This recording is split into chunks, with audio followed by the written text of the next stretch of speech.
This is a Sunday afternoon in our vegetable garden, and we are weeding. Recently we switched from using drip irrigation to using a sprinkler system, and the reason for that is we get a lot more weeds.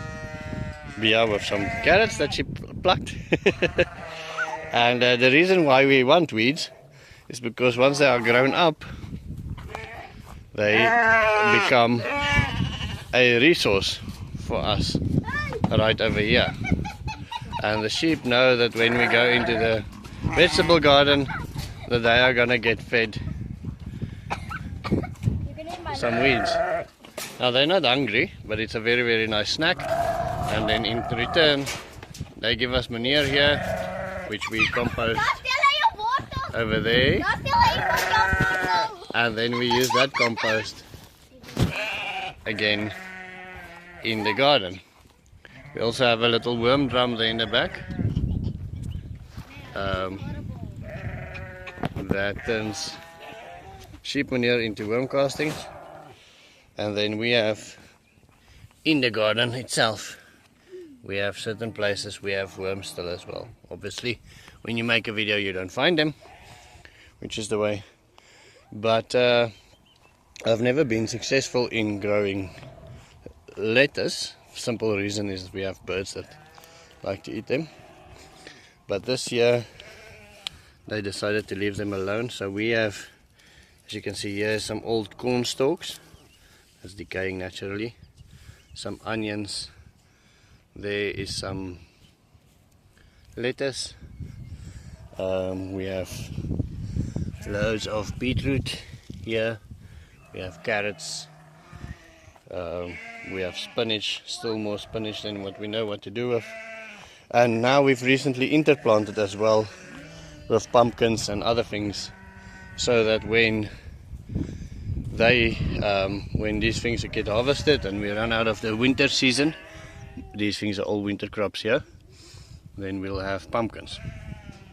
As you can see in the middle of the beds we have these weeds, so you just yank some up and you go feed that to the sheep.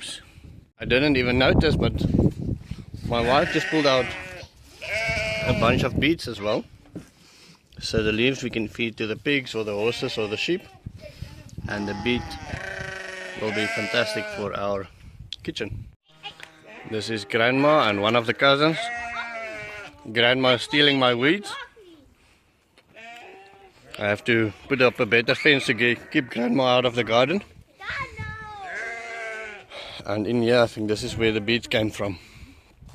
So we planted the veg actually as a ground cover for the papayas. Then the papayas took some cold, and so now we are waiting for the papayas to come back to life, and we're planting a couple of new ones. You can see here's new life of the papaya. This is Lucina.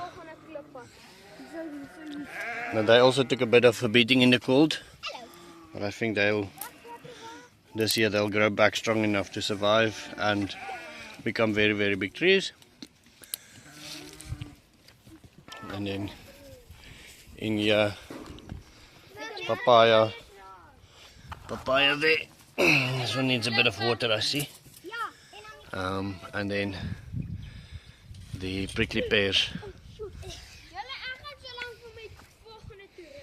carrots, loads and loads of winter vegetables. This spinach is so big, I think I have to maybe take some.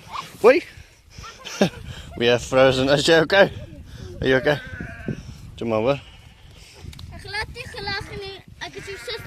There's maybe enough to go and give to the old age home. I think we should do that.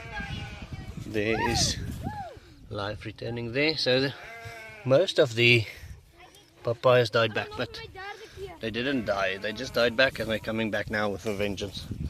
Today is spring day, and it sure feels like it, having all the kids play in the garden and helping harvesting stuff. So in here, I think let's harvest some beet more. My wife apparently promised those ones to her friend. So this is just a bunch here. Oh, look at this one.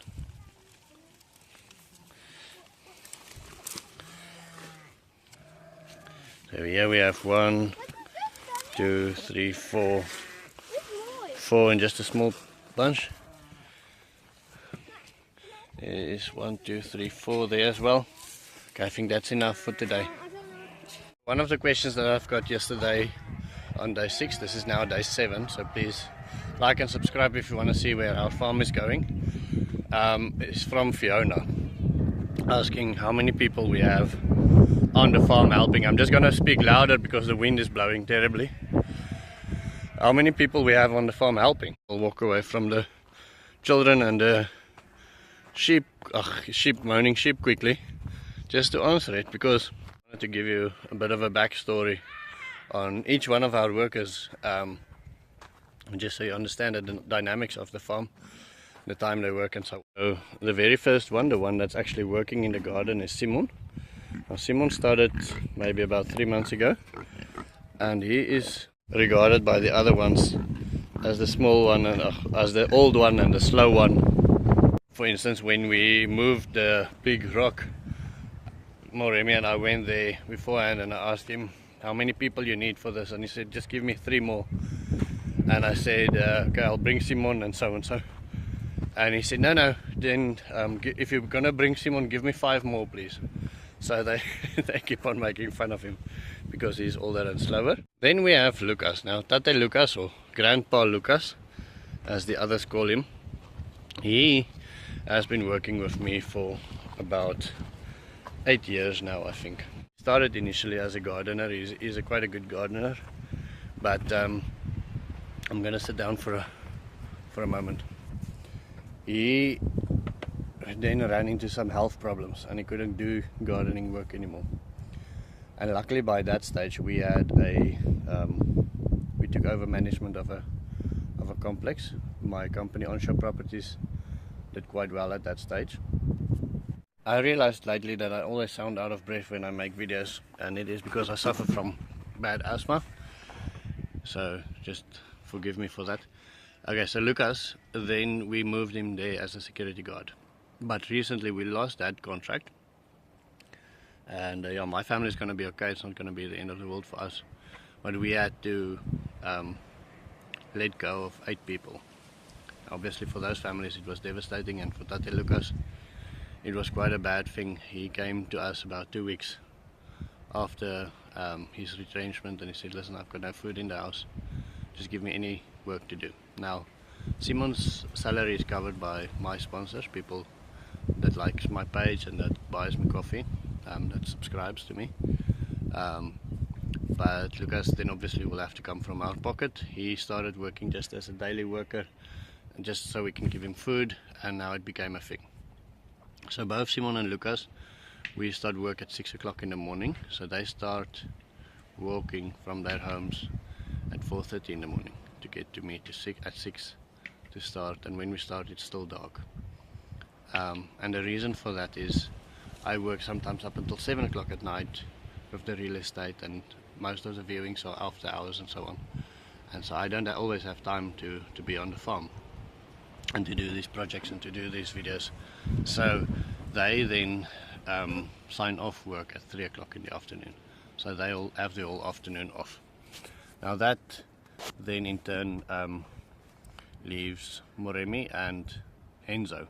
Now Moremi is full-time employed for the horses, he's supposed to take care of the horses and the riding school and so on for the horses. He's also a fantastic worker. Enzo, his story is he was in that complex that we used to manage, where the people decided to stop paying us. He was one of the students living in there, and he had a sponsor that paid him to study, and then he had to find work in return for that. So we gave him work, and he worked. He studied as a plumber and a welder. Those are the 2 trades that he specialized in. And then he came to work for us, and he worked for IMPS, that does all of our mechanic work. So we rent out tools. We have a small tool rental company, and to try and convert in money how much we make from the tools, just so you can get an idea, but it's very small still. But we have a full-time guy fixing things, because when people rent your tools they break them. His name is Imps. So Enzo worked with him for a year, and then when we lost the contract with the complex, or we just didn't get paid anymore, the people still wanted us to work, they just didn't want to pay us anymore. We had to let all of these people go, and then we said to Enzo, okay, listen, come work at the stables, and then when we need you, you can either help Imps with fixing the machines, or you can help Rebison when we have handyman work to do. We have Rebison that does handyman work, and we do quite a lot of things because it's a small town and you have to diversify, and you have to try and keep the pot cooking, you can almost say.